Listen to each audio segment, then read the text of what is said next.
नमस्कार श्रोते हो. हरिनामाच्या जयघोषाने आसमंत दुमदुमला आणि लाखो वारकऱ्यांच्या डोळ्यांचे पारणे फेडणारा संत ज्ञानेश्वर माऊलींच्या पालखी सोहळ्याचा पहिला रिंगण सोहळा सोमवारी पुरंदरवडे येथे मोठ्या भक्तिभावाने पार पडला. नातेपुते मुक्कामानंतर सकाळीच माऊलींची पालखी जयघोषात पुरंदरवड येथे पोहोचली.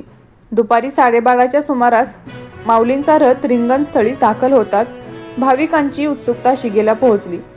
पालखीने एक फेरी पूर्ण करत मध्यभागी स्थान घेतले.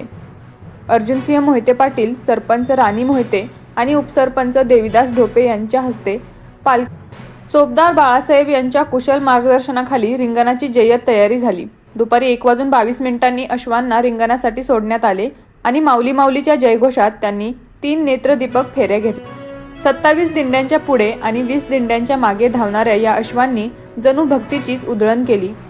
लाखो भाविकांच्या उपस्थितीत हे रिंगण पूर्ण होताच ज्ञानोबा माऊली अश्व पुढे सरकत असताना त्यांच्या चरणी लागलेली माती कपाळी लावण्यासाठी भाविकांनी एकच झुंबड केली. या पवित्र रसाला स्पर्श करण्यासाठी प्रत्येकाची धडपड सुरू होती. रिंगणानंतर वारकऱ्यांनी फुगड्यांचे फेर धरले तर काहींनी टाळमृदंगाच्या तालावर हरिनामाचा ठेका धरून भक्तीचा आनंद घेतला. विठ्ठलाच्या दारी कोणी लहान ना कोणी थोर या भावनेने अनेक भाविक एकमेकांच्या पाया पडत आपुलकीने आपले प्रेम व्यक्त करत होते.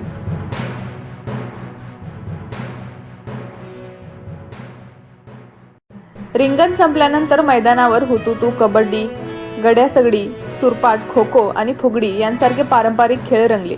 चोपदारांच्या सूचनेनंतर सर्व दिंड्या पालखीभोवती गोलाकार बसल्या आणि ज्ञानोबा माऊली तुकारामचा नादब्रह्म पुन्हा आसमंतात घुमू लागला. वृद्ध, तरुण, महिला अशा सर्वच वारकऱ्यांनी या भक्तिरसात चिंब होऊन नाचण्याचा आनंद घेतला.